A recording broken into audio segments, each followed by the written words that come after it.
Парламентские выборы в Кыргызстане состоялись, но до сих пор не ясно, кто будет контролировать законодательное собрание. Ни одна из партий не набрала большинства голосов. Вопрос создания коалиции до сих пор остается открытым. Идут консультации, но результатов пока нет. Свой взгляд на события в стране излагает известный российский аналитик Аркадий Дубнов.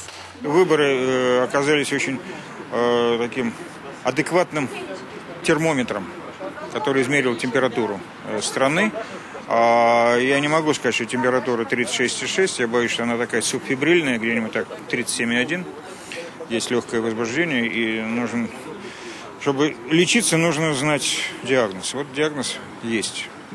Да? Другое дело, как его воспринимать. С ужасом, либо, так сказать, с трезвым подходом. Как будет строиться коалиция? Коалиция будет строиться, я думаю, в первую очередь оппозиционный принцип, то есть те, кто противостоит власти. С этой точки зрения есть уже точно выглядит вполне приемлемая и понятно устойчивая конфигурация. Атажурт, Арнамыс, плюс, возможно, республика, которая может сотрудничать и которая будет мостиком между властью и бывшей властью, которая становится оппозицией. А с другой стороны, та власть, которая сегодня, она переходит в оппозицию. И в этом смысле тоже, я бы сказал, грандиозный успех власти, которая сумела показать, что да, что такое демократический процесс, это когда власть и оппозиция меняются местами после каждых выборов. И вот такая красивая схема. Демократия – это не цель, это процесс. Я перефразирую, да, то есть важно идти, а не добиваться. Вот большевики почему не хотели, почему были против этой формы? Потому что для них цель была коммунизм.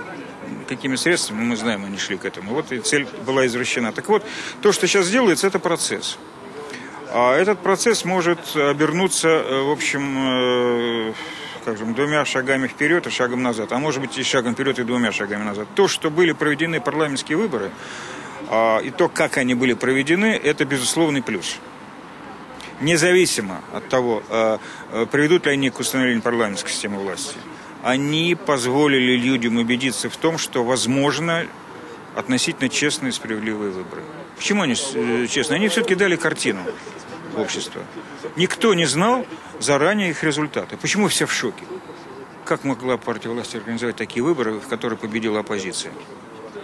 Это было возможно. Значит, есть некоторые вещи, которые, безусловно, возможны в Киргизии. В этом смысле это действительно страна за свое пионерство, да, платит кровью. Трагично, да, но это есть этот процесс. Поэтому я не берусь утверждать, что она приведет к парламентской системе власти. Она, безусловно, шаг вперед. А что будет дальше, это вот надо будет смотреть, насколько хватит у оппозиционных партий, которые сегодня, возможно, скорее всего, образуют коалиционную, правящую коалицию, насколько у них хватит мудрости отказаться от мести.